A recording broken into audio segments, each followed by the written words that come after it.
There's no doubt that Asiwaju Bola Ahmed Tinubu remains one of the dominant political figures in Nigeria today, a Yoruba man from one of the most politically ethnic stocks that made up Nigeria. He has been able to entrench himself into the consciousness of Nigeria and has proven his dexterity to survive in the murky waters of Nigerian politics. A lot has been said about the political icon. This article will illustrate his rise in politics, his current challenges in the ruling party All Progressives Congress (APC).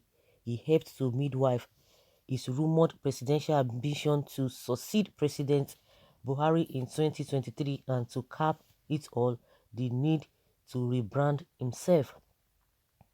Little is relatively known about the younger Tinubu. Much of his formative stage is shrouded in secrecy. His biological parents are unknown, but was adopted by late Iyaloja of Lagos State, Abibatu Mogaji, though unconfirmed sources said he's from Iragbiji in Osun State. This line of story could probably be true and confirmed by Tinubu. Is more interested in Osun State with his nephew, Gboyega Oyetola, the current governor. His nephew or cousin, okay? He attended St. John's Primary School, Aro Lawyer, Lagos and Children's Home School in Ibadan, southwest of Nigeria. Then went to the United States in 1975, where he studied first at Richard J. Daley College in Chicago, Illinois, and then at Chicago State University. He graduated in 1979 with a Bachelor of Science degree in accounting. Tinubu worked for the American companies Arthur Andersen, Deloitte, Hastings and Sales, and GT Services Corporation. After returning to Nigeria in 1983, Bola Tinubu joined Mobil Oil Nigeria and later became an executive of the company. His political career began in 1992 when he joined the Social Democratic Party, where he was a member of the People's Front faction led by Shehu Musa Yar'Adua and made up of other politicians such as Umaru Yar'Adua, Atiku Abubakar, Baba Gana Kingibe, Rabiu Kwakwansu, Abdullahi Aliyu Sumaila, Magaji Abdullahi Dakbo Sarumi, and Yomi Edu. He was elected to the Senate representing the Lagos West constituency in the short-lived Nigeria Third Republic. The abrupt annulment of June 12, 1993 presidential election by General Ibrahim Babangida IBB, believed to have been won by Chief MKO Abiola, changed the political trajectory of Tinubu. General Sani Abacha, who inherited the transitional government hurriedly put together by IBB when he was forced to step aside, and headed by Chief Ernest Shonekon, dissolved the democratic institutions. This singular act set a chain of series of actions that nearly set the nation on fire. Tinubu teamed up with other pro-democracy groups including National Democratic Coalition (NADECO) to fight the annulment and the prolonged incarceration of the presumed winner, Chief MKO Abiola. In the course of the struggle, Tinubu was arrested and detained at the dreaded Alagbon prison. He had to flee Nigeria after his temporary release and went on political exile in United Kingdom for fear of his life and continue his political activities, putting pressure on the military junta to reverse the annulment. This period marked a turning point for Tinubu that eventually helped his political career. He, along with other activists like Chief Alfred Rewani, General Alani Akinrinade, Professor Wole Soyinka, Dr. Kayode Fayemi, Bashorun Dele Momodu, Chief Ayo Okpadokun, and Rear Admiral Ndubisi Kanu became thorns on the flesh of the military junta of Abacha. Fortunately, General Abacha died in office, and not too long after Abacha died, while efforts were being made to secure him a conditional release, the death of Abiola and Abacha ushered a golden opportunity for Nigeria to return to civilian rule. Tinubu had no choice than to join the next phase. Three parties, namely Alliance for Democracy (AD), All Nigeria People's Party (APP) and People's Democratic Party (PDP) were existing party in 1999. In Lagos State, Funsho Williams had a formidable political machinery and was ready to contest the gubernatorial election in Lagos, but was prevailed upon by the leaders of Yoruba socio-political group Afenifere to step down for Bola Ahmed Tinubu. Bola Tinubu won the governorship primary and went on to win and became governor of Lagos State between 1999 to 2007. AD, a Yoruba party of Southwest, went on to win all the states, namely Oyo, Osun, Ondo, Ekiti, and Ogun. Olusegun Obasanjo, a Yoruba man from Southwest, emerged Nigeria president on the platform of PDP. The dynamics of politics in Nigeria as at that time made Obasanjo to have a political working partnership with AD to win his re-election.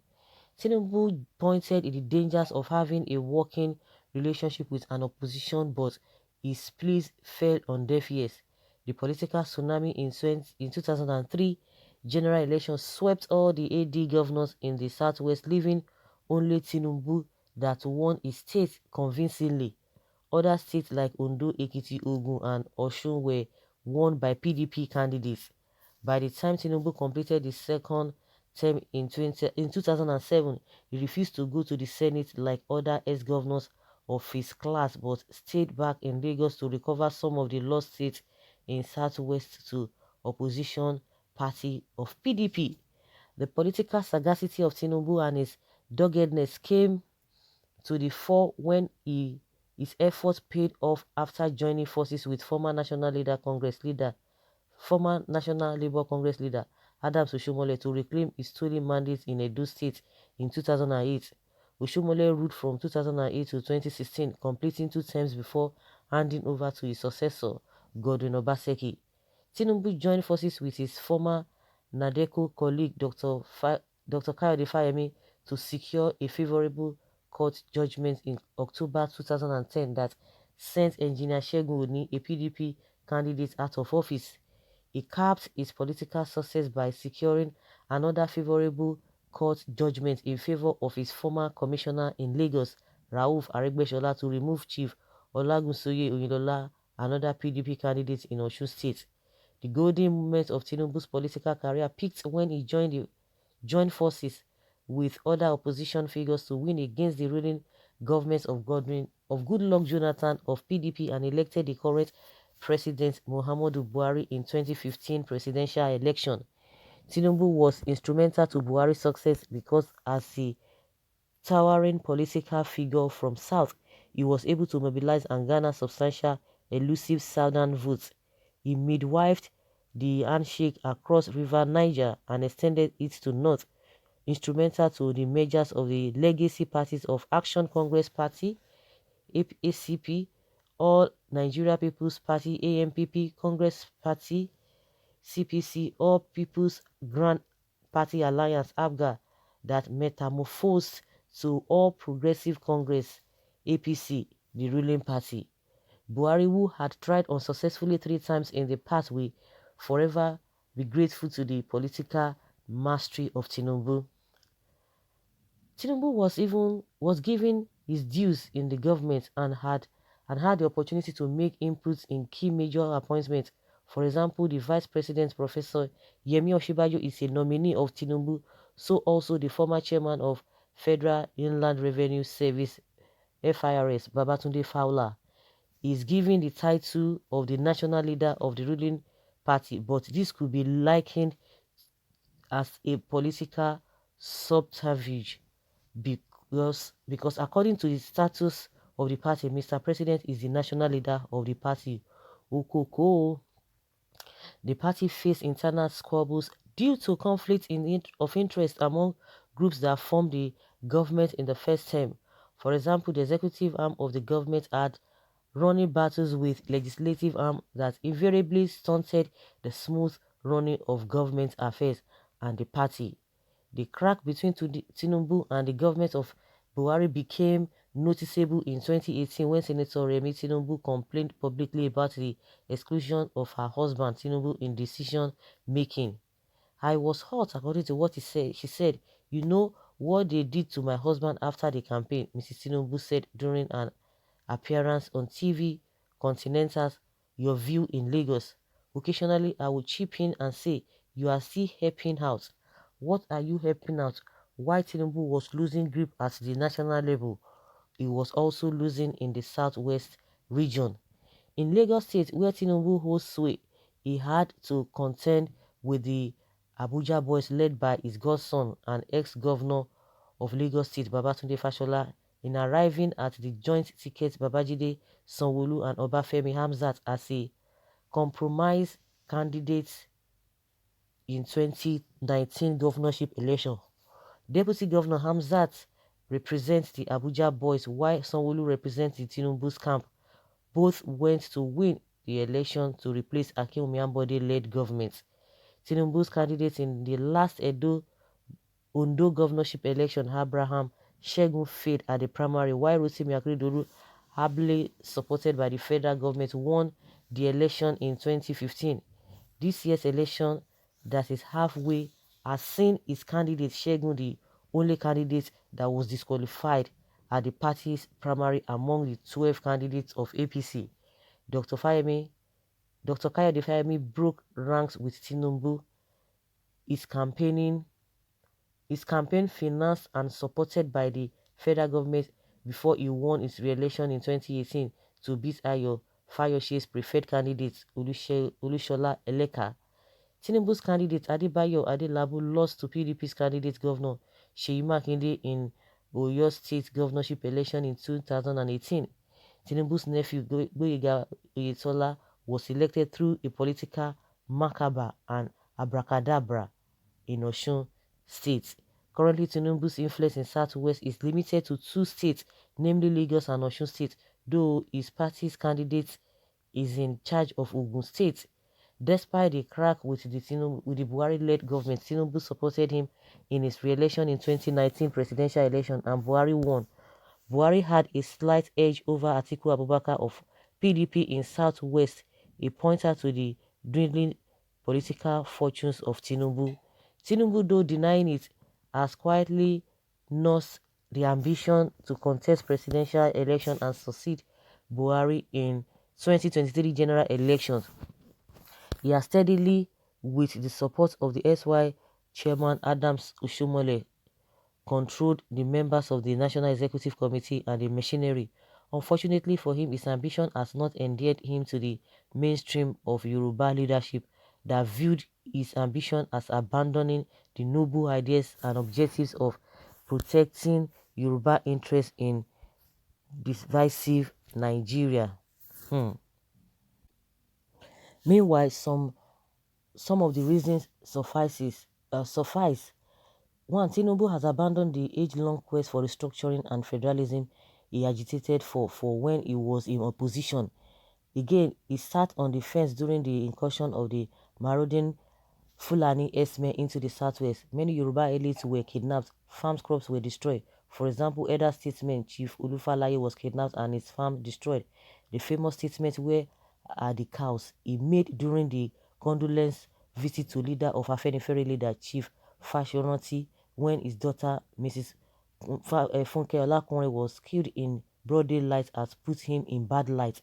Thirdly, he was not in total support of Amotekun, a security outfit promoted by the core 6 southwestern states to stop the incursions.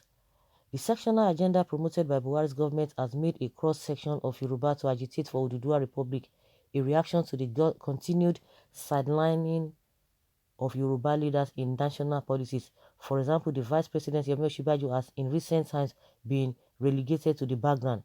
Tinubu's influence in the party has been drastically whittled down with the recent dissolution of the National Executive Committee by President Buhari. The recognition of Gyadom faction of APC led to dissolution and the removal of Chairman Adams Ushomole. Not too long ago, a prominent Yoruba traditional office holder, Are Ona Kakanfo of Yoruba land, Gani Adams, mocked Tinubu about his current predicament in a viral video. Now the way forward. I could not agree less with supporters of Tinubu that it is within his constitutional rights to contest for the highest position in the land. But however, the pursuit of the ambition is too early. Tinubu has shown his hands too early. The present government has just been elected and barely spent a year.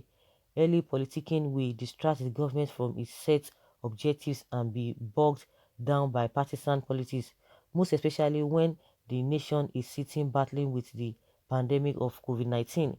Tinubu should be mindful with benefits of insight that as elected Democratic Nigeria president emerged by other factors apart from personal desire.